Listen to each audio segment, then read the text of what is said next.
এবার ঠিক লাগছে। ও সেট কি আজও মেরি বাবা, এই গরমে এত পোশাক কেউ পরে নাকি? যত সব গ্রামের আনকালচার। হাই, কেমন আছিস? তুই কেমন আছিস? আমি তো ভালোই আছি। দেখ দেখ ওই মেয়েটাকে দেখ। আধুনিক যুগের মেয়ে এখনো মধ্যযুগের পড়ে আছে। কেন জানিস? মৌলানাদের যারা মেয়েরা নিজেদের স্বাধীনতা হারিয়েছে।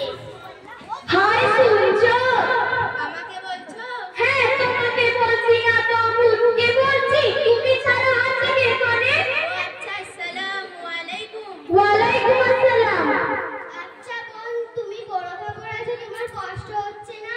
না বোন, কষ্ট কিসের আবার? আল্লাহর নির্দেশ পালন করতে আমার কোনো কষ্ট হচ্ছে না।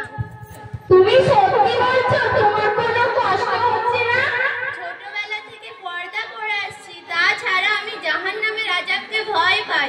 পর্দা না করলে জাহান্নামের আগুনে পুড়তে হবে। আরে আরে, তা ছেড়ে তুমি লাইফটাকে এনজয় করতে শেখো। বোরকা পরো, চারিদিকে তাকাও, বুঝলে? বোরকা পরে জীবনকে এনজয় করা যায় না বুঝি? আফসোস, তোমাদের মতন হাজার মুসলিম মা বোনেরা পর্দাকে হালকা ভেবে নেয় এবং তারা ধর্ষিত, অপমানিত, লাজ্জিত হয়। কি দরকার এরকম এনজয়? আরে এই মেয়ে, তুমি এই বয়সে খুব বকছো। বকবো কেন? বোরকা পরতে আমার কোনো সমস্যা নেই। সমস্যা হলো তোমাদের। ইসলামী সমস্যিত ছেলে সব দশটা সমস্যিত নিয়ে বেপরোয়া হয়ে চলাফেরা করে। আরে খাবো না, এক্ষুনি তো ঝগড়া বেঁধে যাচ্ছিল। তারপর তুমি কি তোমার পরিবারের চাপে পর্দা করো? পরিবারের চাপে কেন? পর্দার সম্বন্ধে মহান আল্লাহ কোরআনে কি বলছেন জানো? সূরা আযাবের 59 নম্বর আয়াতে বলছেন, হে নবী, তোমার স্ত্রীগণকে এবং কন্যাগণকে বলো, নিজের শরীর নিজেরা যেন আবৃত করে নেয় এবং তারা 18 দিন চেনা এবং স্তব্ধ করা হবে না। ও আল্লাহ, তুমি এত কিছু জানো? আমি তো কোরআন পড়তেই জানি না। তাও ইসলামী যাত্রা বই আছে না, সেটাও পড়তে পারি না। যে নারী পর্দা করে তাকে অপমান করা ঠিক কাজ নয়।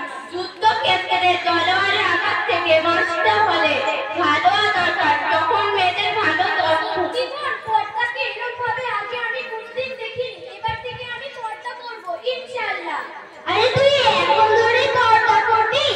আমি চলে যাচ্ছি। আরে দাঁড়া, কোথায় যাচ্ছিস? চোখ থাকতে অন্ধ হোস না। তুই তো অনেক বড় হয়েছিস। এই কতদিন তুই বোরকা পর না। না, আমি এই বয়সে কোনোদিনও বোরকা পরবো না। এবার তোমরা থামো। তুমি বেশি বকো না। বন্ধু, তোমাকে অনেক ধন্যবাদ পর্দার সম্বন্ধে এত কিছু কথা বলার লেগে। আমি আসছি। কোথায়